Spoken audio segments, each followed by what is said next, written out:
Welcome back to the Tiga Tactics Podcast, show about self-defense for civilians by civilians. We discuss all things personal protection, including martial arts, combat sports, and street combatives. Our resident MANs, martial arts nerds, include black belt holder in 4 different styles, Patrick Vuong.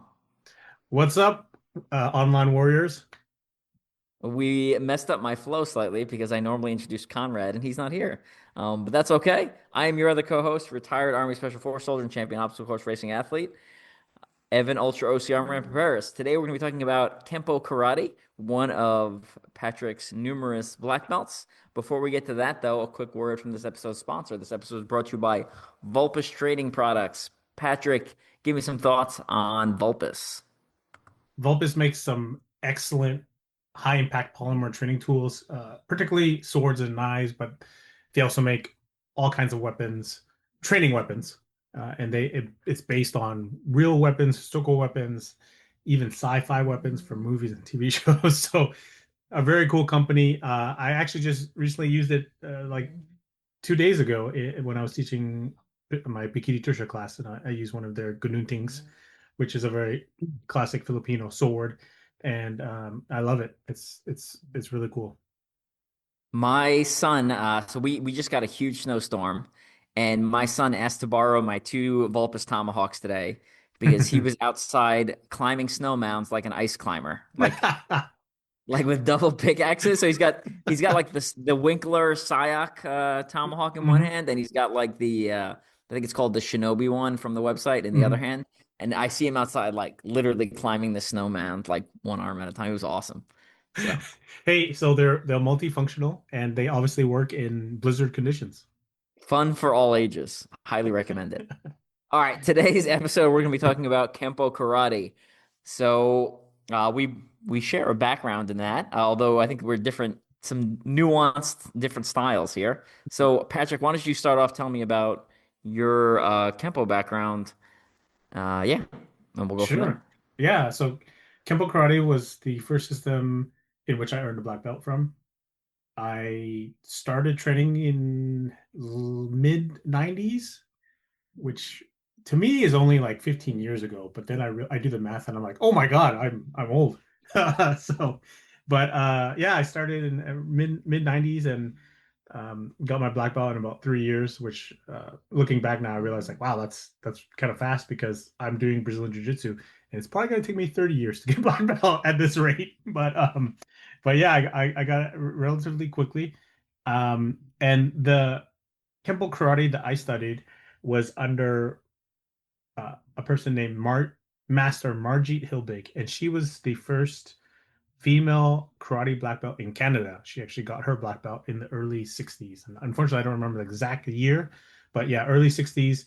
If you kind of go back in time, not too many people doing martial arts in general, let alone, karate, Japanese martial art, or in this case, it was, lineage through China and Hawaii. But anyway, we'll get into that later. But yeah, it's really in the early 60s in the West, not just Canada, but like America, Europe, the only martial arts you got back then was judo, basically.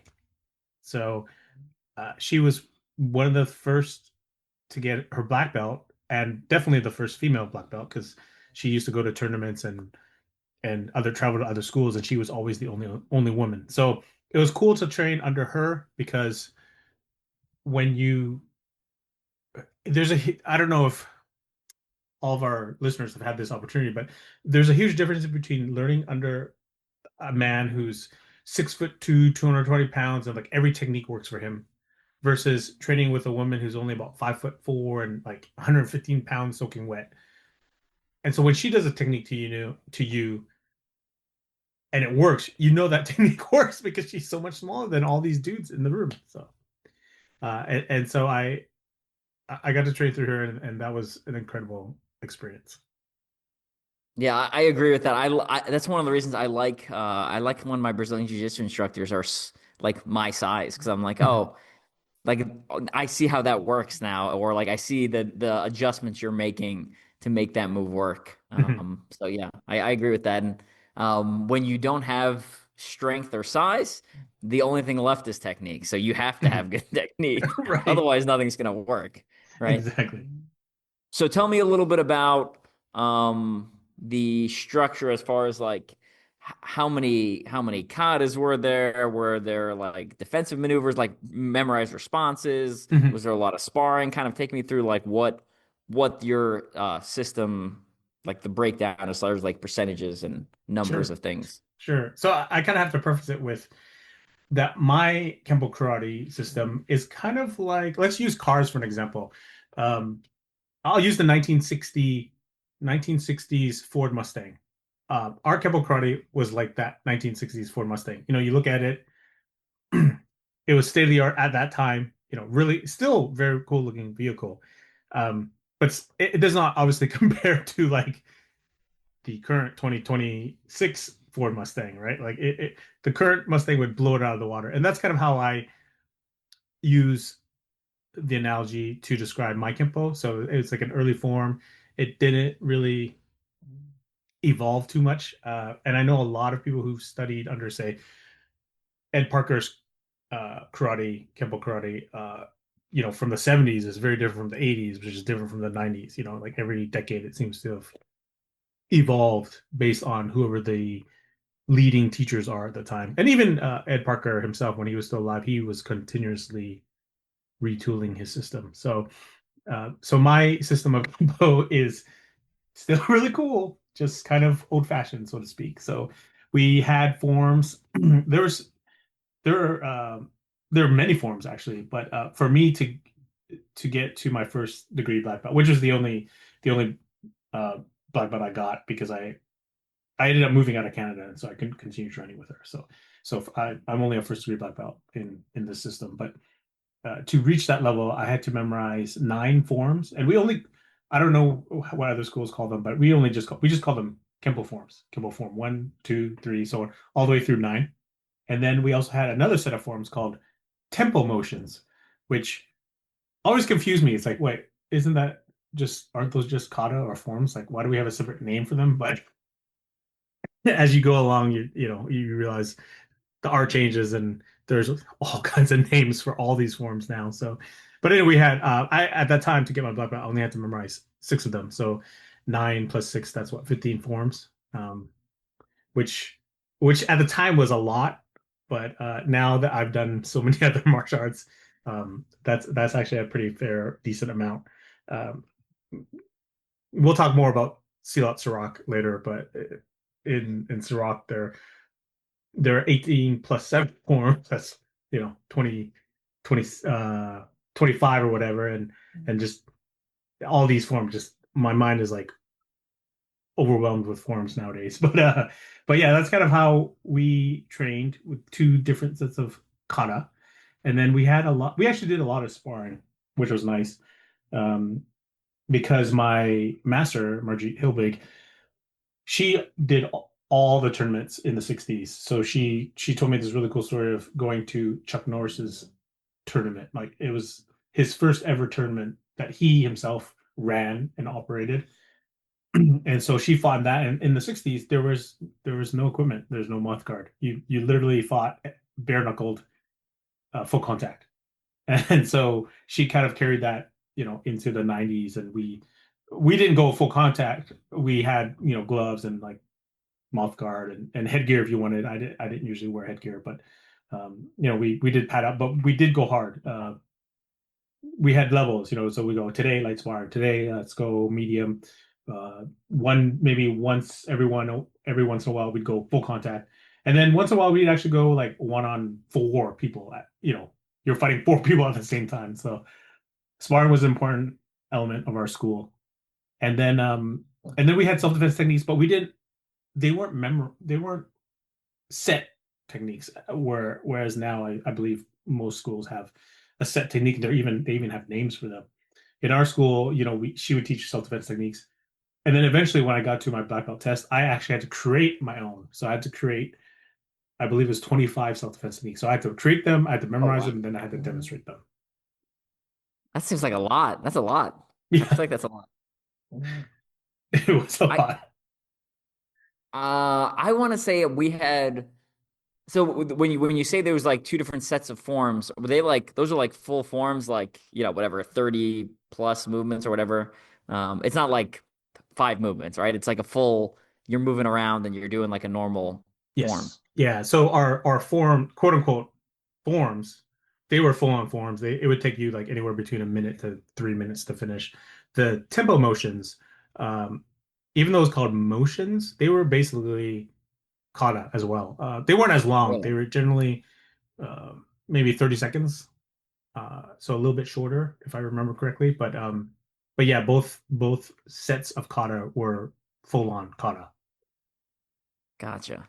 Okay. Yeah, but we had trying to remember the number of forms. I don't know. We had like six numbered forms, and then we had another four forms with like a slightly different naming convention. Mhm. And then we had a couple of forms that were like they had their own unique names. Little like North and South was one of them, and Hmm. like Crane or something like that. Right.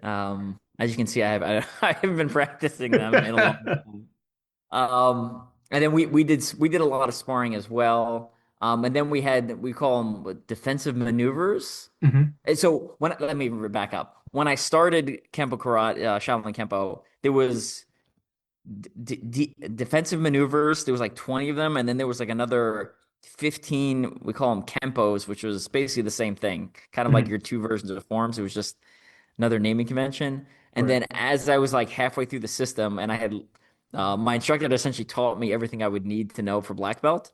Hmm. So I had like all this in my brain. Like the head of the school was like, "All right, we're changing everything. Oh no. Read it." And I'm like, I have so much information in my brain.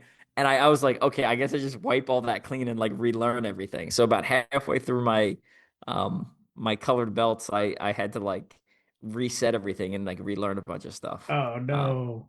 so some of that was frustrating, but in the long run, the grandmaster of like the regional schools, I mean, they were better. They were better in Hmm. the end. Hmm. Right. So um, I could complain, but at the same time, I was like, well, this is actually better because it's less stuff, it's more practical, and the movements are more functional, right? Because some of this stuff, I feel like it's just been carried along for I don't know how many years, and was just like, Hmm. yeah, well, this is in there because it was part of the system at Right. some point. Well, I think How did you? that's, Yeah, go for it. I was gonna say like a lot of, we might want to save this conversation when Conrad's on board because he probably knows more forms than both of us combined. Oh, But absolutely. but a lot of these movements, they did have a purpose and they were practical first at a certain time, but maybe they got watered down, or maybe somebody didn't teach it correctly, and so the following students didn't know what the purpose was for. Yeah. And so that's why it's like, oh, well, this doesn't make sense. Let's just scrap it. And so that's why a lot of these forms change over time. And that's one of the cool things that I learned from Conrad and doing and studying Silat Surak under him is that you can learn Silat Surak and then look at your other forms and realize like, oh, that's the purpose for that move. Mm. Because Silat kind of like unlocks all of that knowledge. But anyway, getting back to Kempo, I forgot. I actually misspoke. So our regular set of forms, they were called Kenpo forms. And here's where we get into semantics. So our system of Kenpo Karate, it's spelled Ken as in Nancy, P as in Patrick, and then O, Kenpo. But our forms were called Kempo forms, 1 through 9, 1 through whatever, 12. And that Kempo, Kem as in Mary, P-O.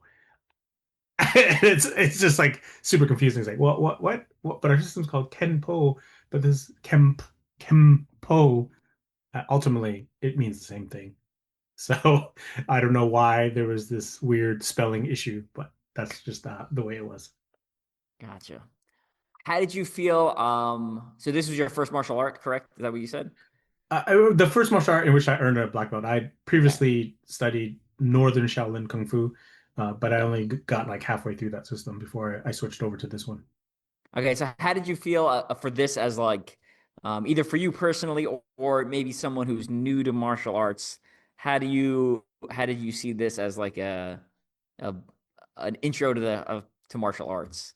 Because I've got some opinions on like kind of my personal experience, and it sounds like our experiences weren't obviously some of the material was different, but it sounds like it wasn't that much different as Mhm. far as like there was forms, there was sparring, there was defensive maneuvers, and it was kind of like a little bit of everything. Yeah. I think as an intro to martial arts, I think it's a pretty solid system for me to have learned anyway. Though I did have experience, of course. I'm Conrad's cousin, so he showed me a whole bunch of stuff since I was a little kid. So I kind of had a little cheat sheet, so to speak. But I felt this was a great system to kind of establish my skills because it had everything and it didn't really rely on any one aspect. Like again, not to say anything bad about Taekwondo because I love Taekwondo. Connor has a black belt in Taekwondo. I wish I could have a black belt Taekwondo black belt, but obviously Taekwondo emphasizes a lot of kicking, right? It's like 75% kicking. Whereas with our Kenpo Karate, everything was kind of evenly distributed, so to speak. So upper body punching and whatnot, 50%, kicking 50%. And then in terms of like forms versus fighting, we actually kind of split that too because we would enter a lot of tournaments and most of us would fight and some of us would do forms, not all of us, but our instructor did emphasize like, hey, if you want to do forms, by all means do it. Like it wasn't like some martial arts schools in which like we only do fighting, forms are stupid, whereas the other schools like say wushu, we only do forms, but they can't fight worth crap. So I think I kind of felt like it was a pretty good balance, and that's partly why I stuck with this system. Yeah, I feel and she's I feel the very same way. I liked that we actually sparred and we did like contact. I like that we learned forms. I think that's interesting. And I like that there was these defensive maneuvers. I like that it was kind of like a almost like a sampler of martial arts, like a little Hmm. bit of everything. And we even did a little bit of weapons. Hmm. We did some weapons forms as well. I got learned some weapons forms. We did like a bow staff seminar. We did like a nun, what was it, a seminar or is it a, we did a bow staff seminar. And then my instructor taught me sword and my instructor taught me nunchuck on the side, which wasn't like quote unquote part of the official curriculum on the way to Hmm. black belt. Right. It was just kind of like something extra he taught me. So Very cool. it really made and also like if you come from an outside perspective, sometimes you're like you said, it's people are like, oh well, forms are stupid, it's got no purpose. And it's like, well, no, like it has purpose, it's just not maybe not good for everything, right? Like Right. it teaches you to move your hands and feet at the same time. It Hmm. teaches you to like visualize what you're doing. It Hmm. teaches you moving at this, getting off angles, stuff like that. So, uh, is it good for like if I just do forms, am I going to be good at sparring? No. Uh, but Right. right, but like there's absolutely value in it, and the people who naysay forms are the same people who are boxers or Muay Thai guys, and they'll shadow box. And it's like, well, what do you think that is? That's just like a form of forms, except Hmm. you're it's more like free flow forms. And even Right. jujitsu guys they'll use like the invisible man or they'll use like a dummy and like practice doing jujitsu moves. So Exactly. um, it's still form, it's just not quite in the way that karate does it. Right. And uh, I think people have to remember that the reason why forms were created was that it acted as like a catalog for the system, Yes. because there was no YouTube, there was no internet, there was no printing press. You literally just had to memorize these moves, and that was how you passed the art down to your students. A lot of these martial artists, they were illiterate, so even if they had pen and paper, they wouldn't know where to write. They could draw pictures, I guess, but that only gives you so much information. And so the kata, the forms are really the manual that you pass down to your students in ancient times. Yeah. Was your system? So you mentioned Ed Parker a couple times. Was he affiliated with you guys at all, or no? That's completely different. Yeah, no, that's kind of the offshoot. So um, my instructor, she had a really actually wrote a book on her life that's out of print now, and I should probably I should probably get on like Kindle at Amazon. But she was an orphan of World War II. She came from Germany, and her house was bombed, and all her family died. She actually survived, and then she was an orphan, and eventually she made it to Canada. She actually wanted to immigrate to America, but getting a visa was harder, so Canada accepted her, and so she came over. I think when she was like, if I remember correctly, like 19, somewhere around there, or 20. And the moment she heard about martial arts, she's like, I got to do this.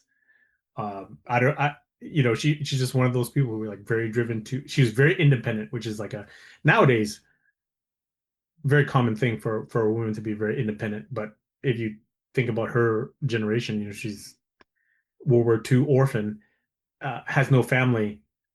It's very strange for her to want to do like very what's considered very masculine things. But she was very into that, and nobody in Canada was teaching it publicly. She couldn't find a teacher, so she read, I believe, Black Belt magazine or one of these magazines, and she saw Ed Parker in it. And so she's like, all right, I'm driving down to California, I'm going to study with him, and cool enough of Ed to accept this random Canadian woman, to train with. So she started making like long distance trips and training with him, and eventually to kind of there's kind of some controversy in Canada with this whole story, but basically she had a friend named Olaf Simon who was also from Germany, and they trained with Ed Parker together as friends. It was a platonic relationship. They weren't like husband and wife or anything, but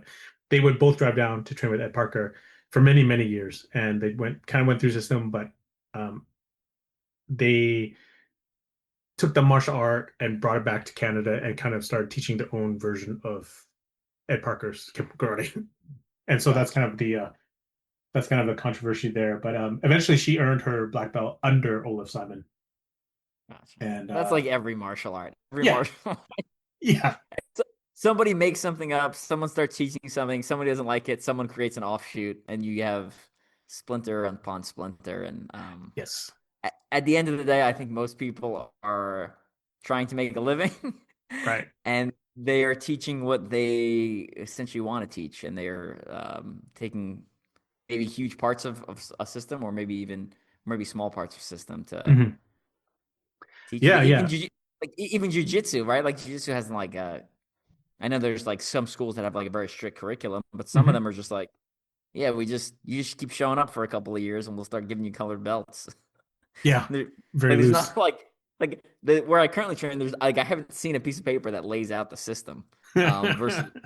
Versus my last school, there was like a curriculum and like I had like a list of stuff. Hmm. But they're both good, and they yeah, they just it's just different teaching styles. So Yes, yeah. yes, exactly. So with Margie, basically, again, I'm when she's unfortunately passed, but when she was still alive, she kind of asked me to promise. She asked me to promise that I would never like say the true story. So I'm kind of, she's passed now, and Olaf Simon has passed, so I can kind of say whatever I want. But so I'll kind of give like a very generalized history of what happened. But basically, Olaf Simon went on to found a very successful franchise called Temple Kung Fu. And so you kind of have to think about it. Like they both train under Ed Parker, which is Kenpo Karate. So how does one suddenly open up a school called Temple Kung Fu, which is, Kenpo Karate is kind of influenced by Kung Fu, but it's not Kung Fu. So for those of you who ever trained under a Temple Kung Fu instructor, just ask yourself some, you know, what's the word? Critical thinking. Ask yourself some critical thinking skills. Ask, like, how could this guy from Germany mastered kung fu, but his only real lineage is under Ed Parker? So anyway, I've said too much already. But so when that happened, Margit kind of split from Olaf, and it was like, well, I'm not feeling comfortable with what you're doing, so they ended up splitting off. And so my instructor taught Kenpo Karate, and did her own thing for many years, had her own schools for many years, um, and again also evolved the Ed Parker system a little bit. Not a whole, not quite like Bruce Lee and Jeet Kune Do with Wing Chun. She didn't quite evolve that much, but she did modify some things along the way. And then she eventually started training under a legitimate master in Kung Fu named Stan Lee, not the Marvel Comics Stan Lee, but a Chinese Canadian whose name happened to be Stan Lee. And so she started learning all the Chinese systems, Hung Gar and Wing Chun and all this stuff. And she eventually became a master in Chinese martial arts. And so that's why we call her Master Margit Hilbig. It's not because she was a master of Kenpo, but she was a master of Kung Fu. She started also bringing in some influence of Kung Fu because of her training under Stan Lee. Um, and so that's how it's different from Ed Parker's American Kenpo, which in itself also has evolved quite a bit, uh, depending on which lineage of Parker student you study under. Which I'm sure you're eventually it all leads back to Ed Parker, including your school, right? Right, Evan? I'm not sure. My school never mentioned Ed Parker, and like we had a training manual. It from like the previous franchise. Again, my school's under like one franchise. There was some sort of falling out. I don't really know the details, and they kind of rebranded. Um, I had the old training manual, and they never mentioned Ed Parker in like the history section. Mhm. Um, so I don't. I honestly don't know. I Okay. mean, I was being taught forms. I was being taught fighting. I was being taught weapons. It was scratching the itches. I had an interest. There was colored belts. Like I was Mhm. looking for that. Yep. All like the traditional like was gis. You get to you had a white gi up to a certain point, and then you once you got like your I think it was purple blue or purple belt, you could switch to black gi. Nice. Um, so you looked cooler, and it was like heavier, so it was thicker, so it snapped a little more when you punched and kicked. Right. But yeah, it was. I thought it was great. What was there all ages? It sounds like I think I know the answer. Was there all ages in your school, or was it mostly kids, or mostly adults, or kind of It full age range, etc.? yeah, it was mostly grown-ups because we actually trained in the police headquarters. So Oh, interesting. what ended up happening was I believe in the late 70s, she stopped teaching martial arts commercially and she started working for the police department, the Edmonton Police Services, which Edmonton is my hometown in Canada. And so she became like she had like a civilian job and stopped doing the commercial karate route. And they found out that hey, she's a martial arts master, so they kind of allowed her to use the police gym in the headquarters to teach martial arts. And originally it was meant to teach police officers or police constables, as we call them in Canada. And then over time, it evolved and it grew, and basically it was a private class, but you could invite friends and family. Because obviously they're going to the police station, so it has to be someone you trust. And over time, that kind of grew so that friends could invite friends, and so it kind of became a little bit more public. But she never publicized it. She never advertised for it. It just kind of grew on its own. So most of our students and classmates were grown-ups, but we did have a handful of kids, some teens, and actually some of my good friends, uh, Justin and Morgan, they actually went through the system. So they started when they were kids, and then they became black belts as older teenagers. So it's kind of cool to see that growth. Very, very cool. Did they was there any like what's the word I want to use? Obviously there's physical stuff. Did they talk about like ethics and morality and Mm, like like most martial arts there's usually like a deeper level a lot of yes. times and discipline and stuff like that. Was that included in your system style?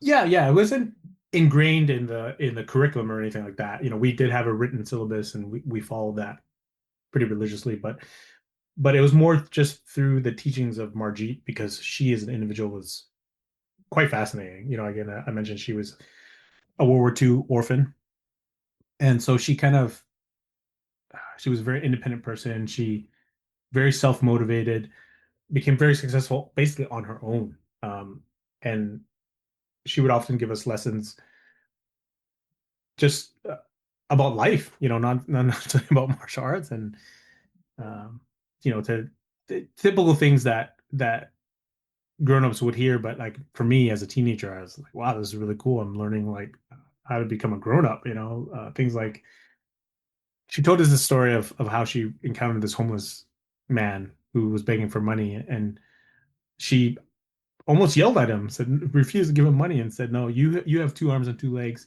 You can obviously talk and communicate. You have everything you need to become successful. You should not be begging for money."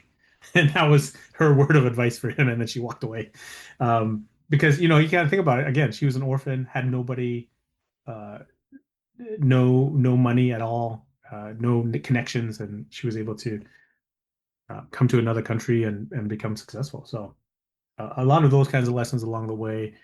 She was also very deep into, again, through martial arts, she was very deep into meditation and things like that. So sometimes we would actually do like half the class meditating and just trying to find that Zen state, so to speak.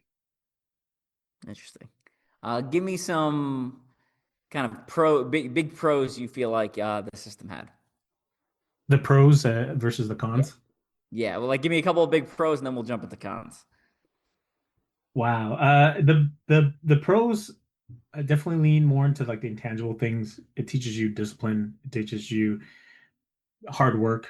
I remember many a class where we would sit in horse stances for 10 minutes. And if anybody broke, it meant everybody had to do push-ups. So that discipline, that motivation, and also that teamwork, because if you're if you break your stance and you make everybody do push-ups, you're kind of letting your teammates down, so to speak, right? It's almost like a sports team. So kind of develop that camaraderie. So that's number one. Number two, it's a like we talked about before, it's a well-rounded art. We weren't emphasizing any one particular thing. There was kicks, there were punches, um, elbows and knees, forms, sparring, self-defense. So I like that. It was well-rounded. Nice. Give me some cons. Um, I kind of hinted at this before. This is like the 1964 Ford Mustang. Awesome for its time, still very beautiful, a great vintage vehicle, but it is old-fashioned and has a at least the Kenpo I learned, it didn't really evolve over time. There are still some people out there teaching the system. Unfortunately, a lot of obviously Margita's passed, and a lot of her senior instructors, they're also older and probably retired. Some of them have also passed, so I'm not sure how many of them out there are still teaching. And I think across the board, the trend is that traditional martial arts aren't as successful, so a lot of dojos close down. Um, but I think part of that is because it didn't evolve. And I'm not saying it should evolve. I think traditional martial arts should stay traditional, but I think maybe evolve in the way that you teach it. Maybe use Mm, more striking pads, maybe make it a little bit more fitness oriented. Maybe not adapt MMA moves, but like show, hey, this MMA move is actually from traditional martial arts. So just kind of like a modernize the way that you teach it. So that's really the biggest con is you should really only learn it if you want to learn a traditional martial art. It's not going to necessarily make you a better fighter or protect you on the street, though it'll give you a much better chance to survive on the street than if you did, say, Pilates or CrossFit. But yeah, it's a little vintage, so to speak. mm. That would be interesting. We might have to do a podcast on should martial arts evolve. I feel like that would be an interesting, Yes. because there's value in having the tradition, but at the same time, if I'm leaving, I'm teaching stuff that's maybe no longer effective or was limited to a specific countering a different system or countering a specific style or a problem that they were encountering. Um, is that an issue? Yeah, yeah. Hmm. That I think that would be a great topic for another episode because Conrad would have a lot of opinions of Conrad's that. got to have. He'll probably give me a statement that'll ruin the episode, like the are there bad? Can you? Is there bad martial arts? And Right. his criteria was like, I don't know. I thought it was perfect, but Yeah. just my 2 cents. I was Yeah. like, yeah, okay. Very cool. Yeah, no, I very interesting stuff. Um, yeah, my Kempo, I again, I really liked similar. I liked a lot of the well-roundedness of it. Um, some of the stuff we taught, some of the forms, I would not use those movements, but Hmm. I liked a lot of the sparring, and I thought we had a very broad age range. We had everything from little kids all the way up to like people in their 70s. Wow. Um, this is across maybe it was like six different schools in the Kansas City area. Hmm. So it Hmm. was it was like the full range, and they taught Kempo, and then a lot of the schools also taught Tai Chi. Hmm. So there was a couple of classes we did like some Tai Chi stuff, so that was kind of I got a little bit of exposure to that too, Nice. which was cool. And my instructor Sensei Joe was awesome. I really liked him. And one of the other instructors, Anthony, is actually he started doing MMA fights. So obviously he Mm. trains. Yeah, I mean Mm. his base was in Shaolin Kempo, Mm. but then he started cross training in MMA. So he just had as of we're recording this, he just had his eighth fight, amateur MMA fight. He's 6-2. It's awesome. Nice. That's Yeah, awesome. he just. I saw him. I got to watch him live at one of the events. Mhm. I think it was his second win, and yeah, he's been killing it. He's been doing great. But he's got like him. He's got his whole family involved in Kempo, Shaolin Kempo, and he's got a great school and a great program. So shout out to anyone in Kansas City, Blum Martial Arts, and I can't remember which school is his because there, like I said, there's like six of them. So um, That's awesome. I think in the current MMA world, a lot of people poo-poo traditional martial arts, but if you look at some of the greatest MMA UFC fighters ever, they have traditional martial arts backgrounds. I'm thinking George St. Pierre, Anderson Silva, some of the, and I also consider wrestling a traditional martial art. And so you've got like Randy yeah, technically. Couture, all these amazing martial artists, true MMA champions, and they started off in traditional systems. Yeah, wrestling's one of the best bases for uh, MMA or really Hmm. one of the best bases, I think, period. Just that ability to control someone, take them down, and Hmm. stay on top type stuff. But yeah, I like, I think there's value in traditional arts. I really like them. And I'm glad, although I'm less I'm not really form focused now. I Hmm. liked that I started out there, and Hmm. if I could predict the future, I think at some point as I get, older and maybe want less physical contact, Hmm. um, I could see myself getting big into forms as I continue to age. No, Yeah, and it's such a handy tool as you age because it keeps your mind sharp, and that's one of the bonuses of doing kata is it's not just the physical aspect; it's also training your mind and connecting those neurons. It's great for all kinds of stuff, not just to look cool, you know. Uh, yeah, but I have a question for you. So you mentioned your system is basically Shaolin Kempo, yeah, and for other traditional martial artists listening, those two seem almost like a contradiction because Shaolin refers to the Shaolin Temple of China, which is a kung yes. fu system, and then Kempo is, as we've been saying, is kind of like an offshoot of Japanese system or American system that's an offshoot of a Japanese system. It's like, for example, Ed Parker, it's it calls it American Kempo, but the lineage goes back to Hawaii, which goes back to Japan, which goes kind of back to China. Like a lot of people will say, like everything started in China, which is not quite true. But so there's that Japanese base, which is karate, and then it went to Hawaii, where it got some Chinese influence, and then it came to America. Most of us call it karate. So how did your school explain the Shaolin Kempo? That basically two different styles combined. I think that's what it is. I'd have to like go pull up the manual to be specific.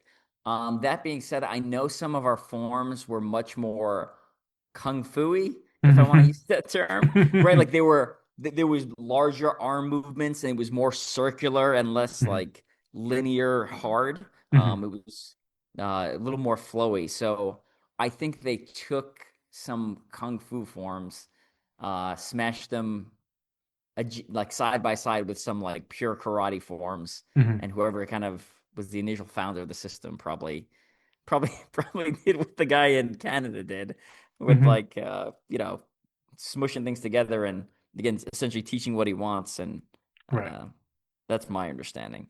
Again, I I see. I have to like grab. I still have the manual someplace. I could grab it and like look it up. Interestingly enough, it did mention in the manual just kind of like the history of martial arts and like talking about It actually mentioned pancration in the manual, which Cool. honestly, if I had found quote unquote a place that quote unquote taught pancration, um, and used that term, I would have gone there.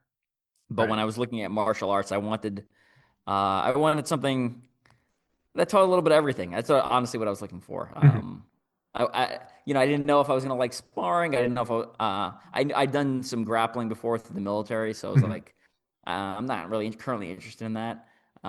So I just kind of wanted to just kind of like, again, just kind of get a sampler and see what I liked, and then have the ability to pursue stuff in greater depth. And I enjoy sparring.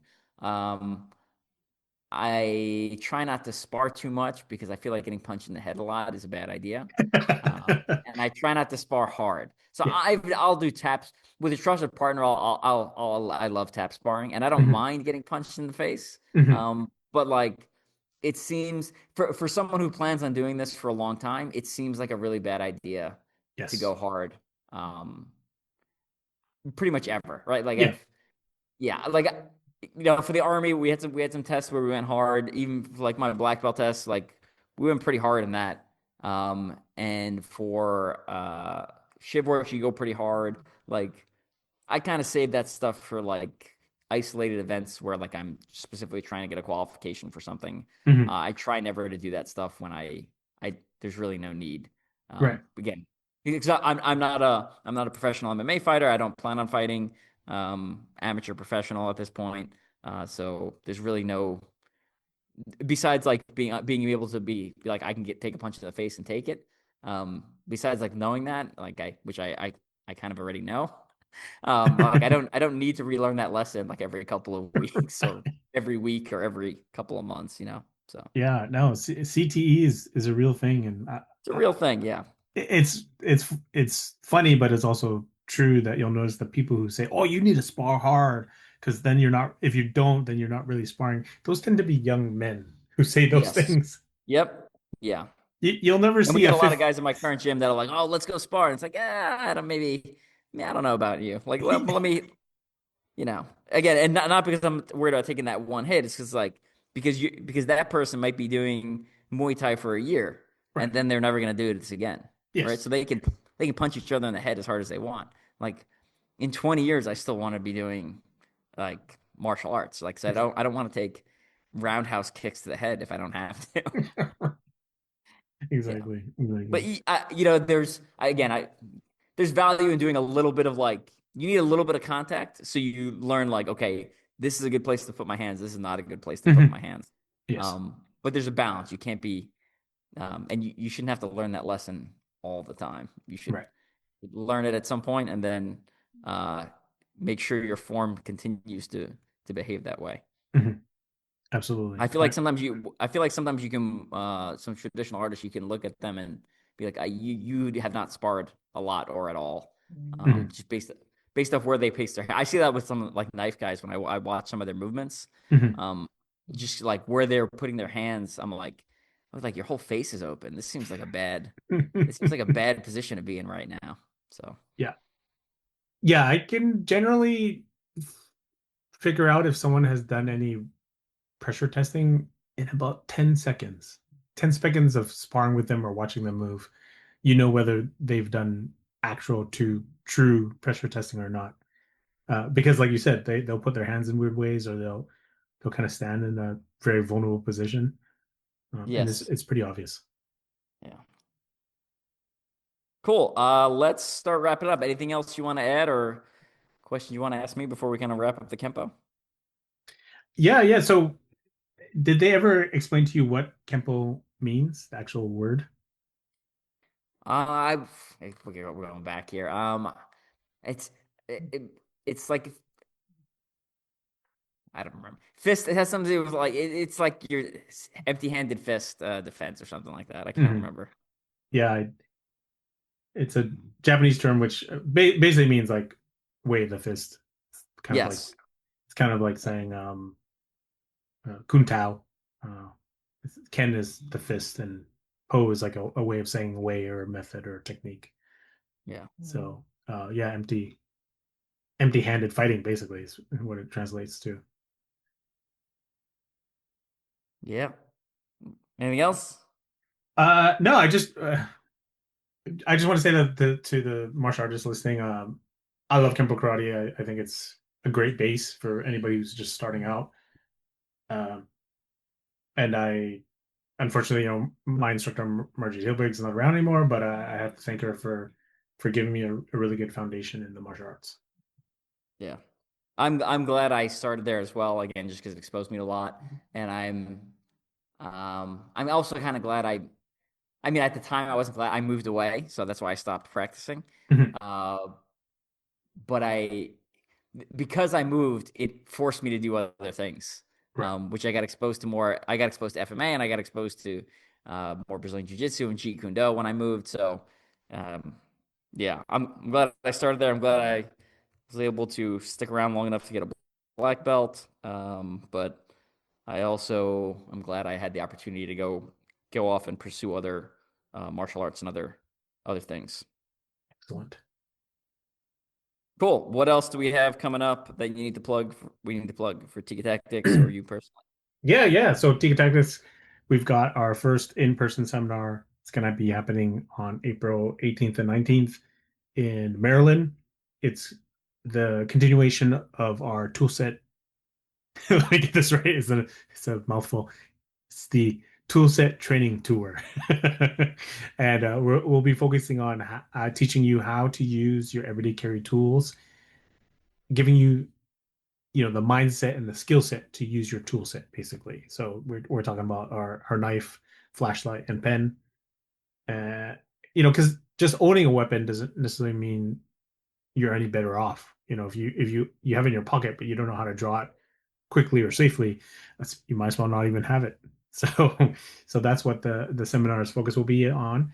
And and you know inside secret for the listeners, Evan, you'll be there. You'll be one of our guest instructors. I will be there. I'm super excited. We're going to be in Maryland. It's going to be a ton of fun.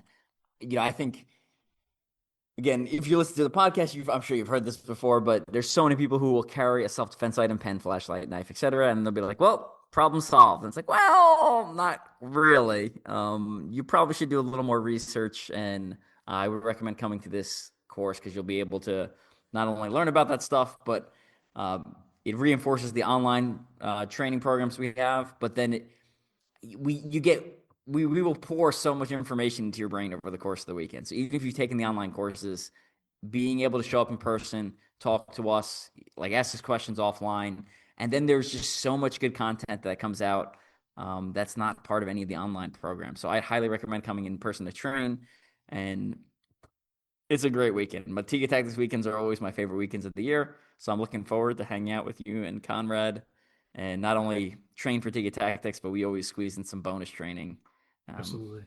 Yeah, as well. there's always we always try to mix it up a little bit. So there'll be some surprises that weekend. And then the other thing that we got to let people know is we're gonna very soon release the Sea Rock online program. It's basically a virtual academy to allow you to train directly under Guru Conrad, who has been studying Silat and Indonesian martial arts for 30 plus years. And so this is kind of our first foray into traditional martial arts.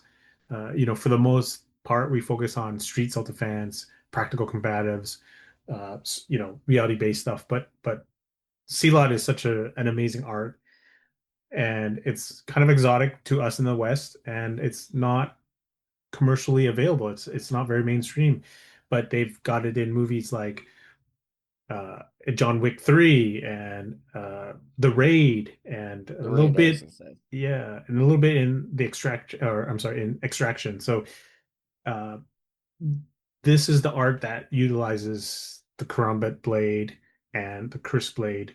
Um, I know Filipino martial arts and other countries like Malaysia and whatnot also use the karambit and similar techniques, but I would say that specifically SROC, which is Conrad's style of CLOT, it is probably one of the most effective, if not the most effective system that I've ever seen, because it's based on concepts. Number one, and number two is the footwork is so sophisticated. It's anybody who's done like Filipino martial arts knows like, hey, there's triangle stepping in Sirak. That's just the start. That's just the start. So it's an incredible system. I'm just a student in it.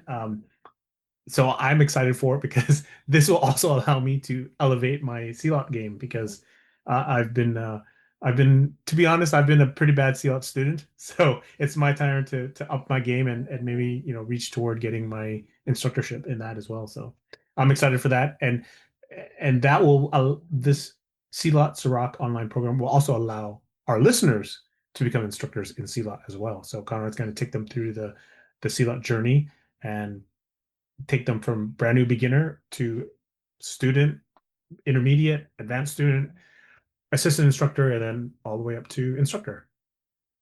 Well, I'm excited. I already started the my CLOT journey. I haven't made it very far in the program, but I have started. And I was exposed to a little bit of CLOT. We use a little bit in Western Piper methods, and I was taught a little bit of it in Jeet Kune Do. But this is my first like pure foray into CLOT, so I am excited. I have not made it that far because I got sidetracked through another big shocker. So some other bladed system pulled me in and was like, "You need to come over here." I'm like, "Fine." So I'm trying to split my time between. I basically decided I'm going to do one empty hand system remotely and one bladed system remotely, and then kind of focus on Muay Thai and whatchamacallit, jiu-jitsu for in person, and Nice. try not to overload my plate with too many things, which I happen to have a habit of doing. Yeah, that's amazing that you can do so much at one time. I get a little. It's not that I get overwhelmed because I love them all, but what I notice is that all of them start to kind of suffer. Yeah, I if I focus on one, I would be great at it. But when I start splitting my attention, that's when they all kind of suffer. And it's because of the fanboy me needs to learn all of all at the same time. But if you're looking to become like an instructor in any one system, then it definitely helps to kind of narrow it down to two or three. yeah, it's a balance. It's a balance. Mhm. And yeah, I'll just say it's a balance. You got to be careful. Let's see stuff I have going on. I just released Unbladed Combatives, my newest book, 300 page on knife stuff. So you're Nice. welcome to hit me up. I got a copy for you, Patrick, when I see you in April. Thank you. I think it's my best piece of work. I've had some good comments on it already from some people I trust and are deep into that world. Um, so that's available. You can contact me over Instagram or Facebook or through my website, teamstrengthspeed.com if you want that. Still got my Patreon classes going for various bladed combatives. We're talking a little bit of Western Piper level one stuff before continuing on with the progression with the rest of the students. We've also had some express some interest in relearning Medusa, so I might do that for a couple of weeks as well over on patreon.com/wecombatives. And then lastly, if you missed the announcement, one, I did a free webinar with Phil Elmore. That is available on my YouTube page, youtube.com/ at Ultra-OCR man, or on my Facebook page. It's about a 40-minute webinar. It covers a bunch of real life attacks on runners and kind of some of the things they did right and wrong and some lessons we can learn from that. It's good, great, really good piece of content, and it was completely free. Also, we launched our Urban Warlord system, which has ridiculous names but great information in there. Kind of a little fun project that we came up with, me and Phil Elmore, where we link all of these webinars and books that I've written and he's written into like a 12-month plan, 12 webinars, 12 books. So in the course of a year, you'll read 12 books and watch 12 webinars, and you're going to learn a bunch of things whether you want to or not with that much exposure. So it's cool. It can be done remotely. It's great, especially for those people who have not uh, maybe for one reason or another can't get access to train in person, or if you want something that's going to supplement some of your combat sports or pressure testing with more real world self defense stuff. So a little bit more niche and nuanced. Again, I would recommend Tiga Tactics if you're going to do any sort of like real world combatives. I still stand by Tiga Tactics, but this urban warlord stuff has a lot of like really fun stuff. So we did a one on pop knives and essentially razors, one on machetes, one on essentially close range fighting, one on like really cheap knives, and then the one we have coming up on March 5th is fruit knives. Hmm. So the small, reverse grip. You can do reverse or forward grip, but it's bakal, so edge in orientation, Mhm. essentially a small hooked knife. So we're going to talk about carrier locations and use and stuff like that, benefits, pros and cons, why you may want to carry it, why you may not want to carry it. So I try to give a balanced approach. Like whenever I teach any of that stuff, I'm not like, you should definitely carry small razors as your self defense item. It's like, well, it's got some perks. It's also got a lot of drawbacks. I'll give you the information. You can make the decision on your own. But if you do decide to carry it, here's some good tips on how to use it successfully, and here how to stay within, without out of legal trouble. So you can check any of those out. I will drop a link down below for not only the webinar, but I will drop a link down below for the Urban Warlord. And if you want to kind of play around and explore that route with us. That's All awesome. right. Yeah. Have you looked at the portion of the website yet, Patrick? No, no, no, no. But I was just the dynamic between you and Phil is awesome. So I'm looking forward to this 12-month program. we have, we have a good time. We don't take ourselves too seriously, Yeah. as you can tell by the marketing material. I mean, Phil wrote a book called Street Sword and Nunchucks for Self Defense, right? Which is like absurd. So our system name, the levels, the first rank is Garage Grandmaster. So our very first rank is a Grandmaster rank, which I think is hysterical. The Oh second man. rank is Neighborhood Ninja. The third rank, I think, is um, Street Samurai, and then the fourth rank is City Shogun. I think they're the four names. So it's all ridiculous. But when I teach like it's like very good stuff, like stuff we teach in Mhm. some of the stuff I use Tiga Tactics as a model for like a lot of different things. So that mindset, skill set, tool set, concept, and I use real TAC data to come up with a lot of the information. So good information presented in a like an overarching comical way. So it's a good time. I love it. All right. We will see you guys in March for more episodes, and then we will see you in person April 18th, 19th in Maryland. Awesome. Thank you so much, guys. Thank you for listening. Really appreciate it.